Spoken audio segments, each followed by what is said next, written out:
જેતપુરમાં મેળાની રંગત બગડી, જેતપુરમાં વરસાદ બન્યો વિઘ્ન। જેતપુરમાં મેળાની રંગત બગડી, જેતપુરમાં વરસાદ મેળામાં વિઘ્ન બન્યો।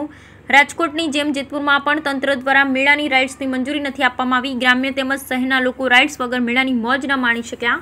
વધુમાં વરસાદ મેળામાં વિઘ્ન બન્યો। ખાણાપીણાના સ્ટોલ પર લોકોની ભીડ જામતી હોય ત્યારે વરસાદના કારણે લોકોની રંગત ફીકી પડી। Bureau report Ashish Patadia.